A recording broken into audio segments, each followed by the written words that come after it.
Jaya Radha Madhava Kunja Vihari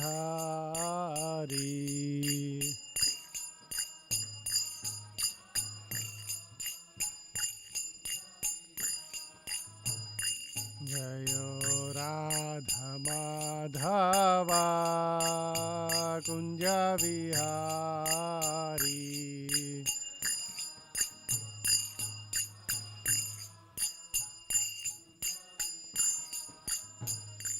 Jaya Gopijana Vallabha Girivaradhari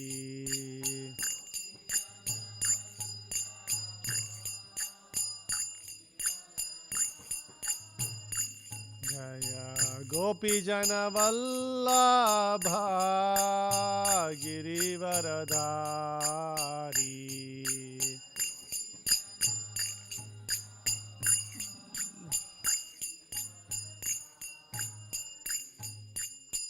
Yashodanandana Vraja Janaranjana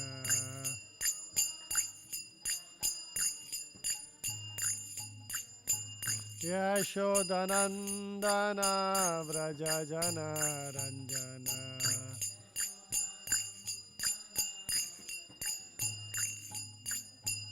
Yamuna Tira Vanachari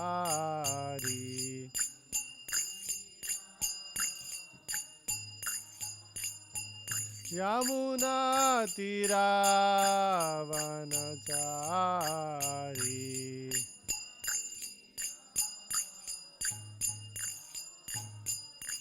Jayo Radha Madhava Kunja Vihari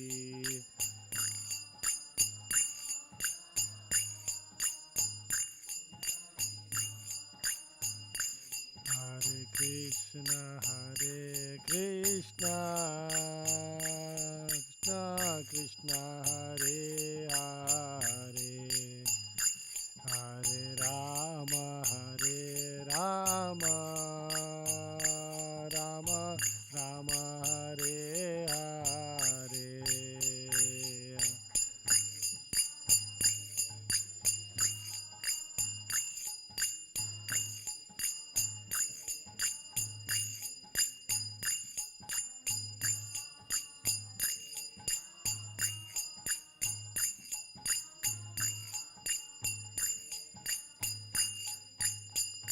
Jayo Krishna Balaram Jayo Krishna Balaram Krishna Balaram Jayo Krishna Balaram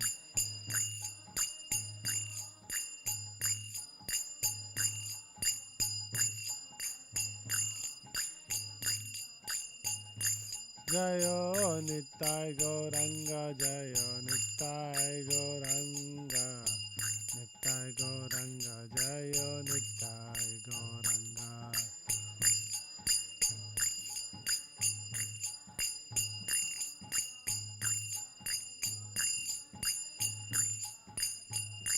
Jayo Jaya Prabhupada Prabhupada Prabhupada Prabhupada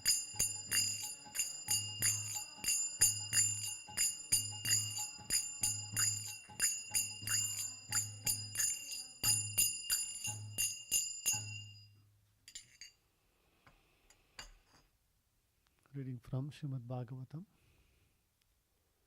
9th canto, 6th chapter, text number 49. Please repeat after me. Sa kadachid upasina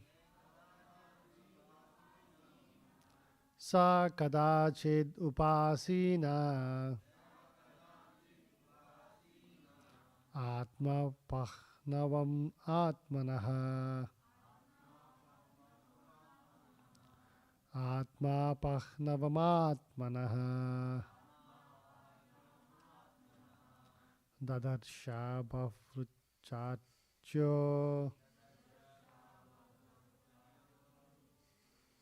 Dadarsha Bahruchacharyo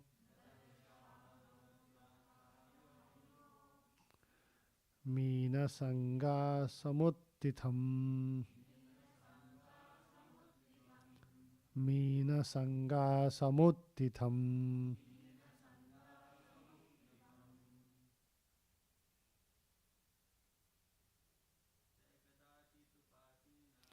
Sa kadachid upasina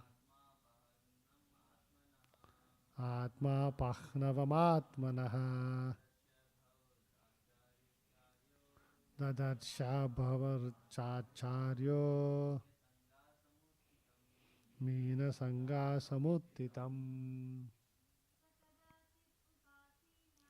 Sakadachid upasina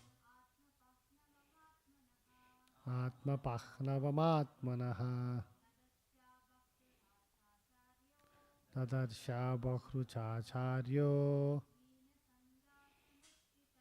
Meena Sangha Samuttitam Sakadachid upasina Atma pahnavamatmanaha Dasa Bahruchacharyo Meena Sangha Samuttitam. Word to word translation. Saha, he, Saubari Muni. Kadachit, one day. Upasinaha, sitting down. Atma apahvanam, degrading oneself from the platform of tapasya. Atmanaha, self-caused. Dadarsha, observed. Bahu rucha acharyaha, Shaubhari Muni, who was expert in chanting mantras. Meena Sangha, the sexual affairs of fish. Samuttitam, caused by this incident.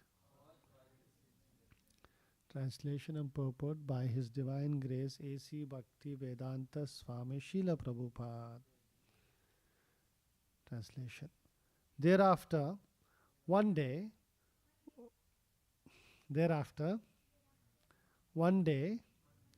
while Saubhari Muni, who was expert in chanting mantras, was sitting in a secluded place, he thought to himself about the cause of his fall down,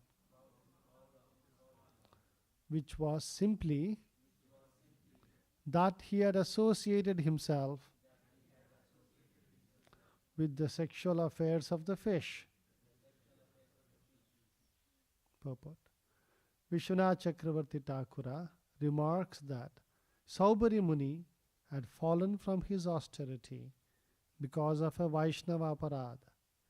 The history is that when Garuda wanted to eat fish, Saubhari Muni unnecessarily gave the fish shelter under his care. Because Garuda's plans for eating were disappointed, Saubhari Muni certainly committed a great offense to a Vaishnava. Because of this Vaishnava Aparad, an offense at the lotus feet of a Vaishnava, Saubhari Muni fell from his exalted position of mystic tapasya. One should not therefore impede the activities of a Vaishnava. This is the lesson we must learn from this incident concerning Saubhari Muni. Thus ends the Bhaktivedanta purport.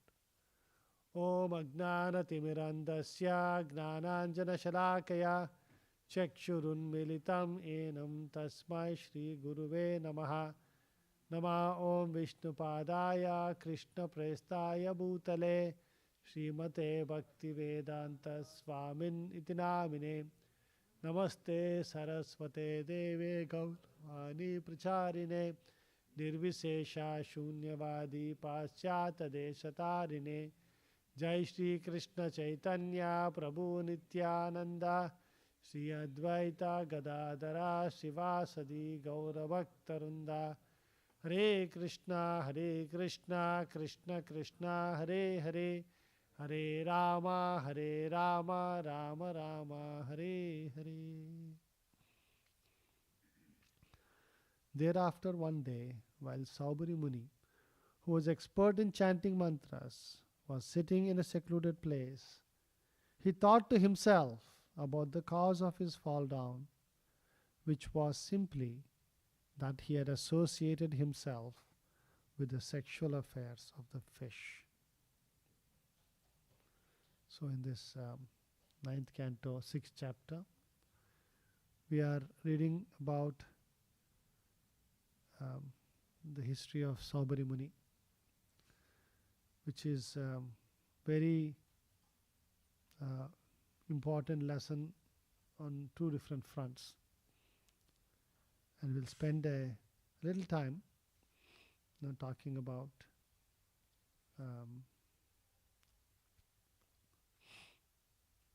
the what is to be learned from here.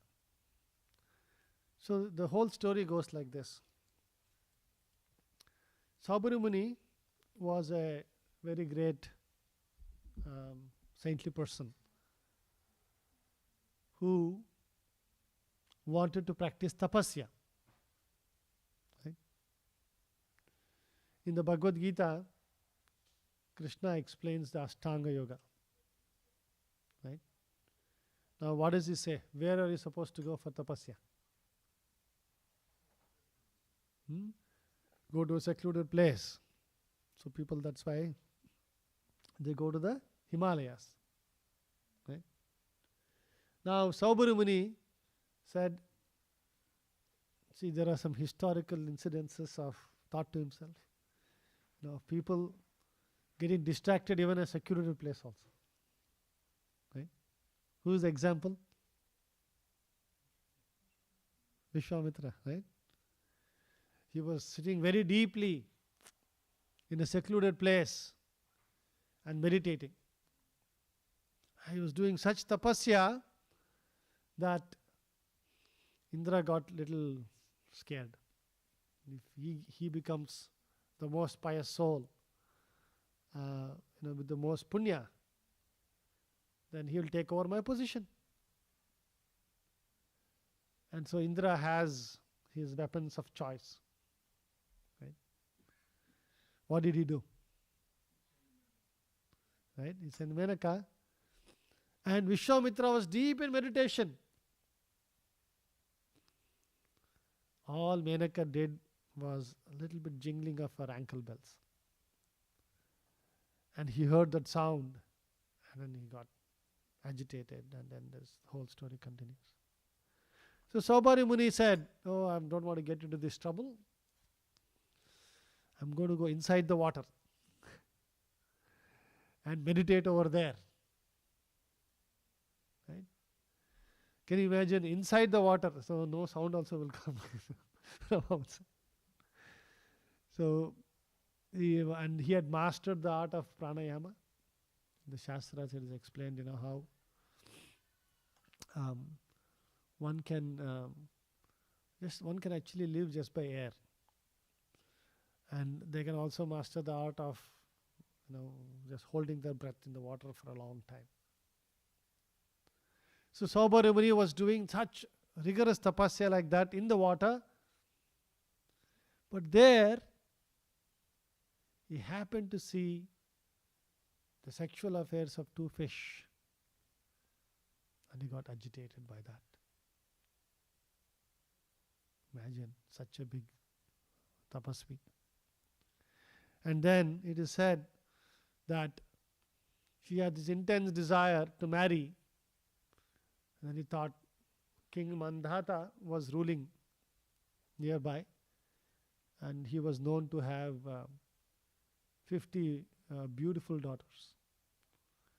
So he thought to himself, let me go and ask for one of the daughters. So he goes to the king and says, "O king, can you please give me one of your daughters in marriage?" The king saw this, Saubhari Muni. By this time he was very old. His face was all wrinkled and matted hair on his head. He was looking very weak and emaciated. Because he was doing tapasya for so long. Then he said, "Hare, who will marry him? My daughters will be so unhappy." So instead of saying no, he very cleverly said, "Oh great Rishi, I am a Kshatriya. My daughters, they can do this, what is called a Swayamvara, right? They can pick their own husband." So he said, "You can go present yourself to them. If any of them pick you, then you can marry." At that time, Saubhari Muni understood. This king is, instead of telling me no, he is giving me this excuse like this. At that point, Saubhari Muni was such a powerful tapasvi. He said, "Anyway, I have decided to marry." And he used small portion of his the pious credits he had built and transformed himself into a youthful, lustrous, glowing body. And then with this new body, when Saubhari Muni went to the king, the king arranged for him to go to the palace, to the inner parts of the palace where it is described it was so opulent, because King Mandhata, he was not some ordinary king. He was the emperor of the universe. Entire universe emperor. Very, very opulent. You can imagine how opulent his palace must have been. And then, when the daughters of Mandhata saw this wonderful, youthful person, they were all attracted to him. All 50 said, "We want to marry him."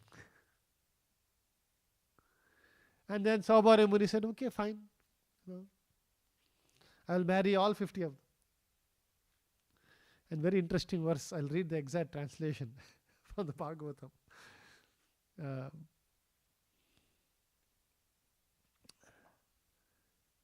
Text 44. Thereafter,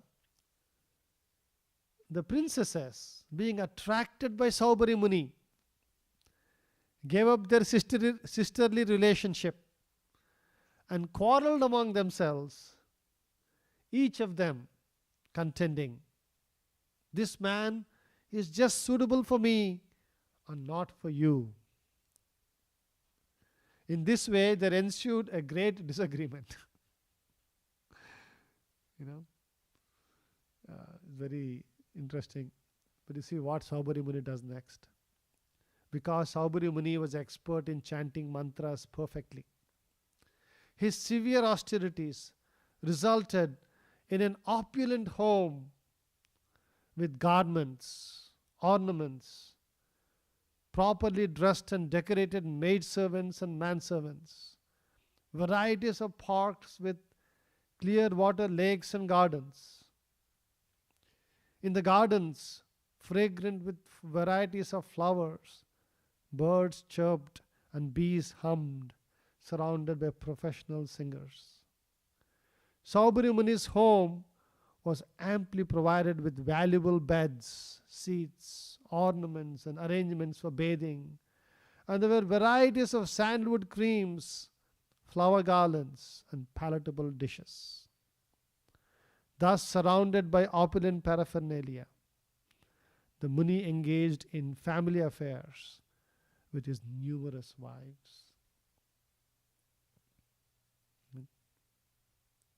Look at the opulence of a tapasvi. See, sometimes we think, oh, people who can't do anything. You know, वो कुछ नहीं कर सकता है, इसको साधु बनने दो. Right? There's a thinking in this thing, especially in the villages. Right? If they have children and somebody is not able to do anything, oh, isko sadhu bana do. That's not the sadhu that was in the Vedic tradition. Like the most qualified people, Raja Rishis, the most powerful, people, they would take up, not that they couldn't rule, not that they could not, this thing, just by their own choice, because they want to do higher things, right? So, Saubhari Muni did that. It's very interesting. Next verse. Mandhatha, the king of the entire world, consisting of 7 islands, was struck with wonder when he saw the household opulence of Saubhari Muni. Thus, he gave up his false prestige in his position as emperor of the world. His opulence was greater than the emperor of the entire world. So that was the opulence of Saubhari Muni. Like this, Saubhari Muni enjoyed for a long time, but there is no satisfaction from this. As I said, in this way, Saubhari Muni enjoyed sense gratification in the material world, but he was not at all satisfied. Just as a fire never ceases blazing if constantly supplied with drops of fat.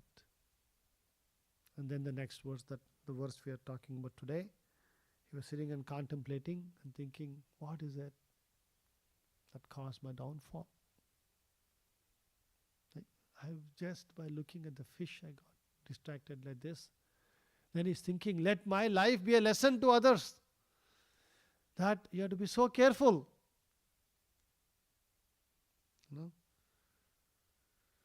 He says, alas, while practicing austerity, even within the depths of the water, and while observing all the rules and regulations practiced by the saintly persons, I lost the results of my long austerities simply by associating with the sexual affairs of fish.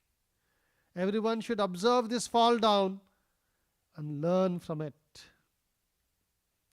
A person desiring liberation from material bondage must give up the association of persons interested in sex life and should not employ his senses externally in seeing, hearing, talking, walking, and so on. One should always stay in a secluded place, completely fixing his mind at the lotus feet of the unlimited personality of Godhead. And if one wants any association at all, he should associate with persons similarly engaged. In the Bhagavatam, in the same 9th canto, we'll see in the next coming chapters, I think chapter 14, there is a story of King Pururava. Pururava was also emperor of the world. See, in the olden times, the entire world was ruled by one emperor. That's why it says all the 7 islands were ruled by one emperor.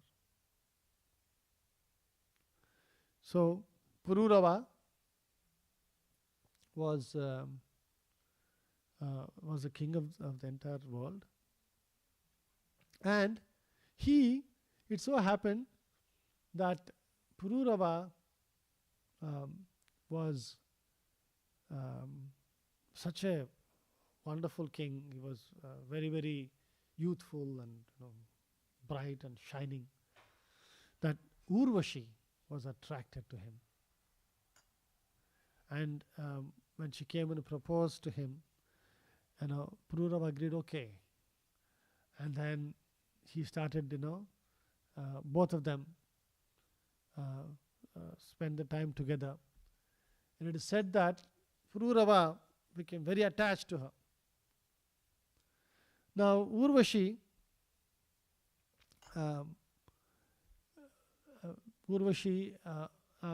put some conditions, for Pururava to be with her. Actually, before that, Urvashi, she goes away, and he becomes very, misses her a lot and keeps, longing for and wandering here and there. And then Urvashi, then he meets Urvashi once and again in Kurukshetra. And there she says, you can only meet me once a year. Whole year is pining and waiting for that one day. And she put some conditions, and then he breaks some conditions, and she goes away. And then she tells him, if you really want me, you should worship the Gandharvas. And there's a whole long story, we'll see that soon. He worships Gandharvas, he does some big yagna, and then he goes all the way to the heavenly planets, and then he gets reunites with Urvashi. And then, one day he wakes up and thinks, okay, oh my God, how much of my life I've wasted running behind this Urvashi. And he becomes devoted to the Lord and engaged in devotional service and goes back to Godhead. So like this, in the Shastras, there are many examples given of how one should be very careful about attraction to the opposite sex. That is why in the Vedic tradition it is understood. Material world means, in fact, the way this material world is created, we are all supposed to be in this prison house. What is the prison house? Hey, I don't see any bars. Where are the bars? The bars of this prison is this body that is given to you, in which your attraction to the opposite sex keeps you bound in this world. Can you believe? All species of life. This is the bondage. This is the bars. So as long as one has not conquered that, you have to face difficulties in this world. And that is why there is a Vedic tradition of how, both the boys and girls are brought up in a traditional way, where typically, the boys are sent to the Gurukuls, right? Where they are taught how to be a brahmachari, how to learn and to build character, and become learn tapasya and become fixed up. And then at the end of about 25 years, they change to the Grahastha ashram. Some of them directly take up vanaprastha and sannyas. So this was the Vedic tradition, and girls were brought up in a very to be chaste. It is said that just like the Shastras talk about how the tapasya, that austerity that a saintly person does, is what gives them the spiritual strength, and even it's a very high source of punya as well, pious activities. So it is given that the Vedic tradition, there is a concept of how the urdhvareta saha, it is called. Right? You've heard of the word urdhvareta saha. Retas, semen that is produced, is considered to be very, very high octane fuel in this body. 50 drops of blood produces 1 drop of semen. It's very, very powerful. Now that is supposed to be used for running the higher centers of the brain. Urdhva retasaha. Urdhva means going up. So when that semen becomes ojas and it becomes sublimated, it rises up through the different nadis, goes to the brain. And here So this is, can you imagine this brain, like normally it runs on blood, right? It can also run on ojas. Very, very high potent energy. Now, what is the need of this energy? This energy is used to absorb spiritual subject matter, to become very intelligent, very powerful, very knowledgeable. Right? That's Urdhva Dasa. And the Shastras say very similarly, as much powerful as ojas is for the men, chastity is the power of women. A woman who practices chastity to the fullest extent can access very similar, very powerful energies for their upliftment. That is why in the Vedic tradition, the girls were thought to be very chaste and obedient, because the idea is that together, very cooperatively, one can practice spiritual life. So that is the first lesson to be learned from Saubhara Muni's example. Right? How in this material world, what are the rules and regulations of this world, how one should be very careful and stay away from this. Otherwise, what happens? If one gets caught in this, like see, Saubhara Muni, how many hundreds of years, is a celestial, in those different yugas, thousands of years would have gone. In Pururava, not only this lifetime, next life also is entangled. Right? You can get caught in this unnecessarily. So if one is careful and associate mainly with devotees and practices, the varnashrama in a proper way, then one can elevate themselves. Another important lesson, see, Saubhara Muni is thinking, oh, he fell down, because of this. He doesn't realize the cause of his fall down. Vishwanath Chakravarti Thakura explains, this the back pastime that Srila Prabhupada talks in the purport, that once Garuda, right? Garuda is a bird, so his natural food is fish. So he was trying to catch a fish, and that fish suddenly, escaped and came to the Saubhara Muni and said, "Oh, Saubhara Muni, please save me." And Saubhara Muni, not properly applying his intelligence that, Garuda Deva is there. He's trying to catch this fish. How can I give shelter to this fish? He unnecessarily gave shelter to the fish. And that was an offense to Garuda Deva.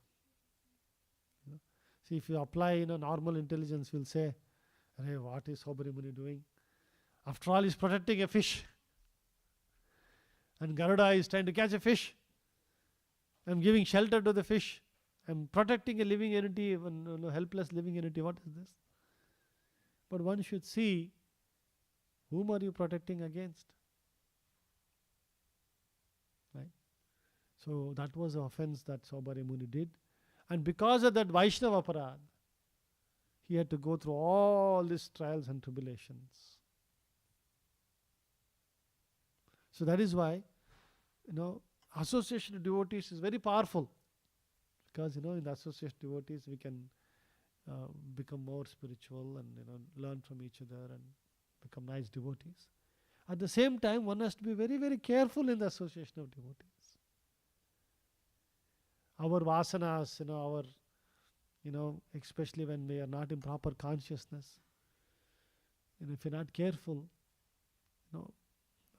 all this enviousness, all these different, challenges that are very common in this material world. Now, when you practice that, when you exercise that with Vaishnavas, the Vaishnava Apradha is created. That's why one has to be very, very careful. And that's why it's very good practice. Whenever, you're meeting with devotees, something, just nicely say, "Please forgive any offenses, knowingly or unknowingly committed." Right? That's all you have to do. You just say, please forgive me. That's all. No, not that, in the name of this thing, you can keep committing offense and keep asking forgiveness. But that is just a simple thing.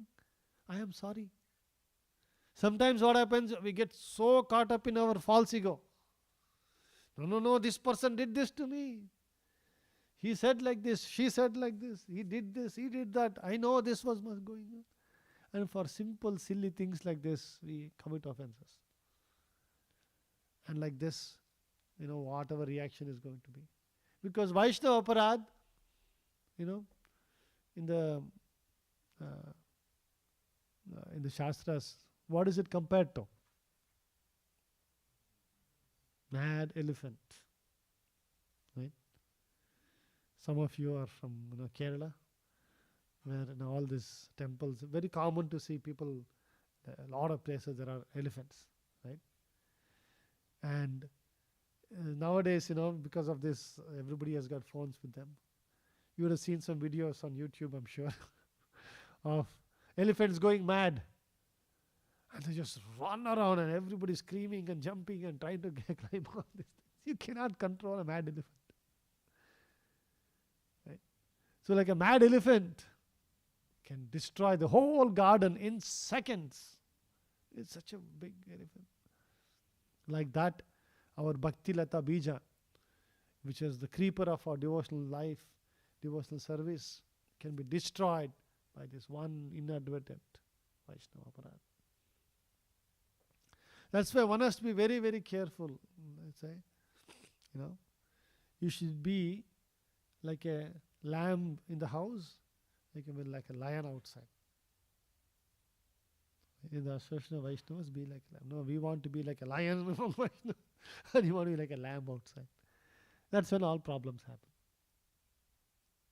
So that is why it's always very good practice, to be very careful first of all, very careful, thoughtful. And, usually Paramatma is there, he'll guide you in the heart. Oh, you have done something, you will remember. Right? So you should be careful and avoid these things. And we see here, only good thing about Saubhari Muni's situation is after he realizes his mistake and he meditates on this, and later we'll see here, it said that in this way he passed his life in household affairs for some time, but then he became detached from material enjoyment. To renounce material association, he accepted the Vanaprastha order and went to the forest. His devoted wives followed him, for they had no shelter other than their husband. When Saubhari Muni, who was quite conversant with the self, went to the forest, he performed severe penances. In this way, in the fire of the time of death, he ultimately engaged himself in the service of the Supreme Personality of Godhead. O Maharaj Parikshit, by observing their husband progressing in spiritual existence, Saubhari Muni's wives were also able to enter the spiritual world by his spiritual power. Just as the flames of a fire cease when the fire is extinguished. See, this is the beauty of the Vedic tradition. Even though it is said in the Shastras that being born in the body of a woman has its own challenges, has limitations because of natural affection that a woman has for children and family and all those things. But they have equal access to spiritual elevation. It is said that 50% of the husband's spiritual potency, or this thing is awarded to the wife just for assisting him. Good deal, huh? You don't have to do all the austerities in this thing. Just by being an assistant, you're getting full benefit. Like in Saubhari Muni's case, they just were devoted to him, they followed with him to the forest for Vanaprastha, and he became liberated, they also got liberated. What a wonderful, Because Unnecessarily in this world, we create all these different things. Oh, exploitation, this, that. Yes, in the material world, if somebody does not have spiritual understanding, and if a society is not set up properly, yes, women were exploited. That is true. But not in the Vedic tradition. Just like it is said, by the chastity, the woman would control the husband, not by, shouting at them and, fighting with them. Just by, humbly following. Right? When somebody is, just like, in a house, if a mother says something, will anybody go against it? They know when to exercise their power. They have full power. That is a Vedic tradition. But we have complicated our world so much, so horrible, that we have created a society of craziness. And in this world, in the modern culture, that's why Prabhupada said it's a soul-killing civilization. Right when, you're supposed to be at your brightest. We all know in the Shastras, anybody knows what is the age of your peak performance in this body? What is the age?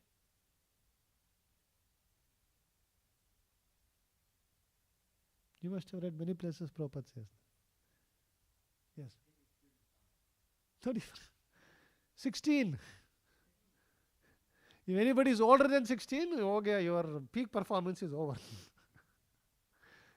The peak beauty, peak this thing, peak brain, 16 years.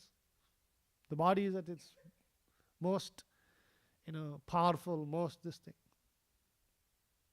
Right?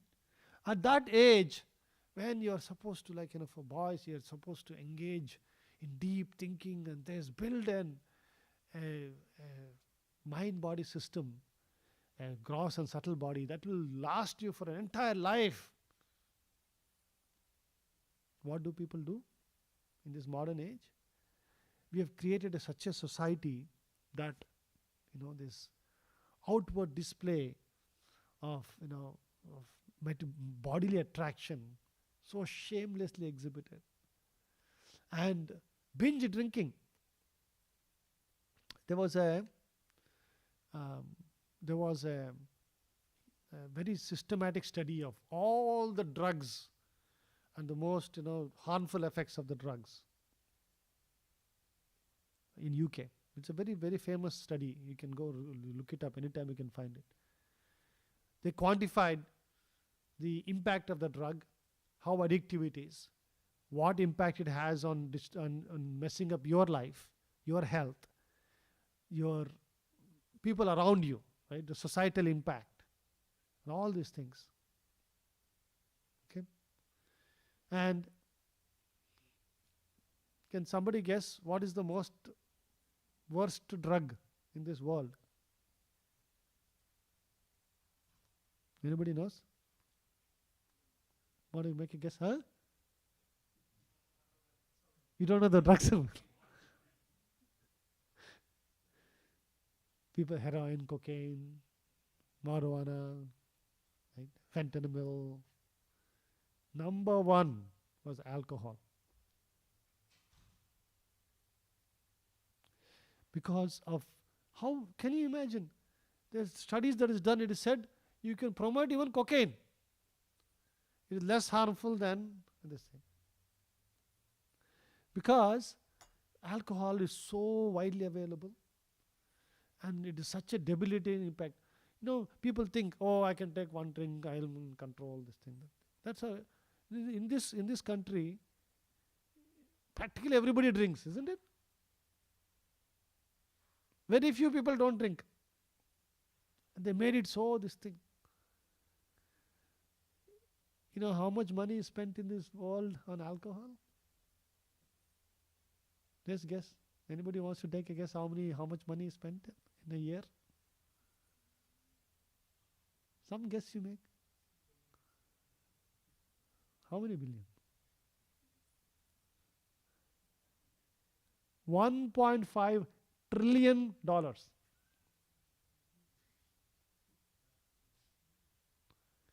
$1.5 trillion is spent on alcohol in the world. Can you imagine how much money all of us are saving? By following the 4 regulative principles. And this world is like, we have messed up everything, and that is why, without the association of devotees and this thing. See, for those of us, I don't know how many of you have, somehow, by Lord's mercy, in my school days only, I never touched alcohol in my life. Right? I don't have the slightest inclination to drink. But for many people, it's a lifelong struggle. So many people struggle so much, to just give up something like that once they get distinct to it. That is the nature of this world. Just like that, attraction to the opposite sex is like that. Everything has to be, the Vedic tradition was to do everything. The best use of a bad bargain. Prabhupada many times he says this. You have this body. How to live a life nicely in this body. Enjoy to the fullest extent possible in this body. And advance and go back to Godhead is given. That is a Vedic tradition. So there's two important lessons to learn from this thing. And so very nice example over here of Shaubhari Muni, and we can learn from this. We'll stop here. Anybody has any quick questions or comments?